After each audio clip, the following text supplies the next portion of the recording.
कलिंगनगर शिल्पांचल दिनकु दिन प्रदूषण मात्रा बढ़िबार लागिछि। 90 दशकरू कलिंगनगर रे शिल्पायन आरंभ होला।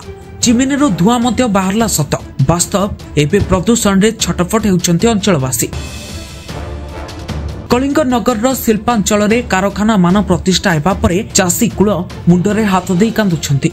मुख्यतः कारखानार चारि पाखरे थिबा गाँ गुड़िकर चाषी मानक पई जलवायु प्रदूषण काल साजिछि। गंडानाल कूलरे थिबा चाषी माने कारखानारू निर्गत कला पानी रे निजर फसल उजुड़ी जाउथबारु चिंतारे पड़िलेनी। तेबे आमे कहूचु जाजपुर जिला कलिंगनगर शिल्पांचलर धुलिखोड़ पंचायतर गंडानाल कूलरे थिबा एक गाँ हेला बेंगपाटिया कथा। एही गाँ रे थिबा समस्त बासिंदा मुख्यतः चाष उपरे निर्भर करी परिवार प्रतिपोषण करते, किंतु एबे तांको गाँ पाख देई जाइथिबा गंडानाल पानी तांको पई हेउछि काल। सेमानक अभियोग हेला गाँ पाखरे थिबा बीआरपीएल मेस्को नीलाचल कारखाना गंडानाल रे विभिन्न केमिकाल युक्त पानी छाड़ी देउथिबारु से पानी विषाक्त होई जाउछि। एही पानी रे माछ बेंग मरी भासुथिबा बेले लोके भय रे एही पानी रे गाधौ नाहंती। तेबे एही पानी रे गाधोइबा द्वारा चर्म रोग मध्य हेउछि। गाई गोरु पानी पीले तांको देह खराब हेउछि। एकर एकर चाष जमी रे पानी मडाइले गछ मरी जाउछि। चाष उजुड़ी बहुत क्षयक्षति मध्य हेउछि। चाष को केउ कालरू जीवन जीविका करी बंचुथिबा एही गाँर चाषी कुल आज कांदुछंती। गुहारी सुनिबाकू केही नाहंती। सेमानक कहिबा कथा बीआरपीएल कारखाना हेबा पूर्वरु एपरि दूषित पानी आसुनथला। आउ ए कारखाना गंडा नाल को लागिकी होइथिबारु से नाल रे राति समय रे वर्ज्य जल छाड़ी देउथिबा चाषी अभियोग करिसंती। तेबे कारखानारू गुप्त भाबरे माटी तळे पाइप लगाई राति रे केमिकाल पानी गंडा नाल रे छाड़ी दिया जाउछि। जेउ कारखाना एपरि करूछि ए विषय रे जिला प्रशासन और प्रदूषण बोर्ड दृष्टि देई चाषी मानक जीवन जीविका बंचाइबा पाई सेमाने गुहारी करिसंती। नचेत आगामी दिन रे केउ अमलरू चाष को निर्भर करी बंचुथिबा चाषी मानक परिवार भोक उपास रे रहिबे। कारण ऋण करी चाष करिथिबा चाषी मानक फसल अधारू उजुड़ी जाउथबारु ऋण सुझी न पारि आत्महत्या करिबे चाषी। आउ सेथि पई के दायी रहिबो बोली प्रश्न होइछि। तेबे देखिबाकू बाकी रहिला केबे कारखानार वर्ज्य जल बंद हेउछि आ चाषी माने उपकृत हेउछंती। कुलरे आमे तो आगे चाष करूथलु, दीर्घ दिन हला चाष करूथलु, खूब भल पानी आस्तला, भल फसल होतला।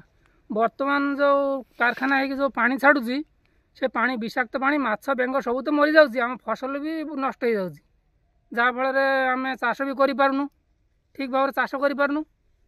फसल एमती सब नष्ट होछि। जा हम प्रशासन को अनुरोध करूछु जे पानीटा केमिति भल पानी छाड़िबे, हम फसल केमिति भल हबो, एटी हम अनुरोध करूछु।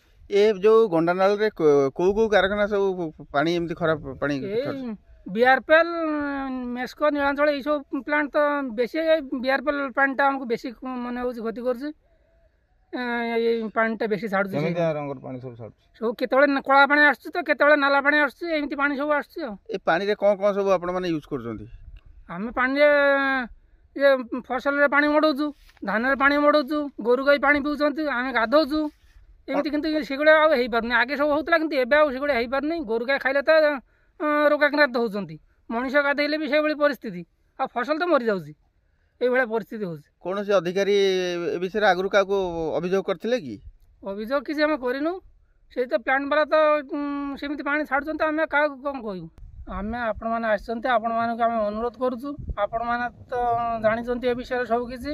आपण माने प्रशासन को टिके कहि कि अनुरोध करूछु, से माने कहि कि हम फसल केमिति भल हबो, केमिति गोरु गाई पानी पेरबे, आमे टिके भी केमिति गाधै पारबु, से विषय टिके हमको केमिति सुविधा हो से करंतु। पानी तो यही खराब आउछि। आ जो आमे तो लोन करी जो चाष करूछु, लोन सुझी पारनु, आउरी माने करज अधिक हो जाउछि। आ जो प्लांट वाला को कहले से प्लांट वाला तो केही तो पाखको आसुना, केही किछि कहू ना, अधिक किछि कहले से तांगर केस करिकी फसे दे बोली कहउछंती।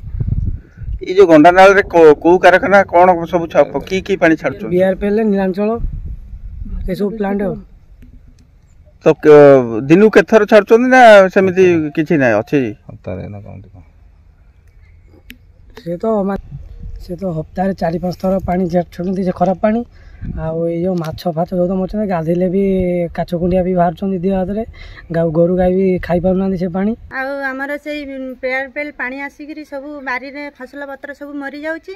गाई गोरु टिके पी पारुनी कि आमे टिके गाधौथिले आगे गाधौ पारुनु। आ सफा सुतरा भी भल से करि पारुनु।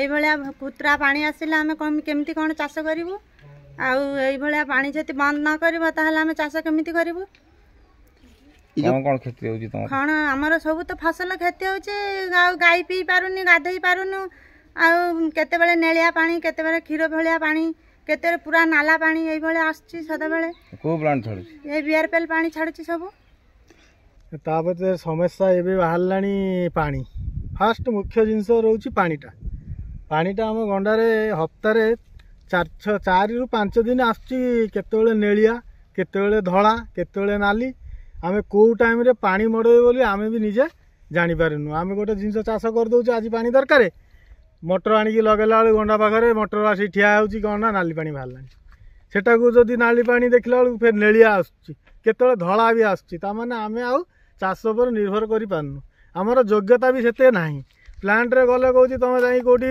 ରଡ଼ ଟେକ ନହେଲେ ନାହିଁ ଢଳେଇ କାମରେ ଯା ନହେଲେ ନାହିଁ ତୁମ ପାଇଁ କାମ ନାହିଁ ବାହାର ଲୋକ କାମ କରୁଛି ସେଠି ଆରାମସେ ପଇସା 2 ପଇସା କମାଉଛି ଏ ବର୍ତ୍ତମାନ ଦେଖାଯାଉଛି ଆମ ବିଆରପିଏଲ୍ ଛାଡୁଛି ତ ୟା ପାଇଁ କ'ଣ ପ୍ରଶାସନ କ'ଣ ଆମର ଯେଉଁ ଆଖପାଖରେ ଯେଉଁମାନେ ଅଛି ସକ୍ରିୟ ବା ଚାଷୀମାନେ ଆମେ ଗୋଟେ ଚିନ୍ତାଧାରୀ ତାଙ୍କୁ ଯଦି କହିବାକୁ ଚାହୁଁଛୁ ସେମାନେ କହୁଛି ଆମେ କ'ଣ କରିବା ସେ ପ୍ଲାଣ୍ଟରେ କିଏ ବୁଝିବ କ'ଣ କରିବ ସେମିତି କିଛି ଆମେ ପାଉନୁ ତାର ଆକ୍ସନ ନିବେଦନକୁ କହିବା ନିବେଦନ ଏଇଆ ଚାହୁଁଛୁ ଯେ ଆମ ପାଇଁ କିଛି ଗୋଟେ ବ୍ୟବସ୍ଥା କରାଯାଉ କିମ୍ବା ପାଣିଟା କାହିଁକି ଖରାପ ଛାଡ଼ୁଛି ସେ ଖରାପ ପାଣିକୁ ବନ୍ଦ କରାଯାଉ ବନ୍ଦ କରିକି ଆମକୁ କେମିତି ଭଲ ପାଣି ଆଗ ଭଳିଆ ଯେମିତି ଆସୁଥିଲା ଗୋରୁ ଗାଈ ସେଠି ପିଉଥିଲା ମଣିଷ ଆମେ ଗାଧଉଥିଲି ସେଗୁଡ଼ା ସବୁ ବନ୍ଦ ହେଇଯାଇଛି ମାଛ ବେଙ୍ଗ ସାପ ବୋଲି ଗୋଟେ କିଛି ନାହିଁ ପାଣିରେ ଟୋଟାଲ କିଛି ନାହିଁ ବର୍ତ୍ତମାନ ସେଥିପାଇଁ ଆମେ ପ୍ରଶାସନକୁ ନିବେଦନ ଏଇଆ କରୁଛୁ ଯେ ଆମ ଏଟାକୁ ପାଣିକୁ ବନ୍ଦ କରାଯାଉ ଆଗ ଭଳିଆ ଯେମିତି ଭଲ ପାଣି ଆସୁଥିଲା ସେମିତି ଟିକେ ଭଲ ପାଣି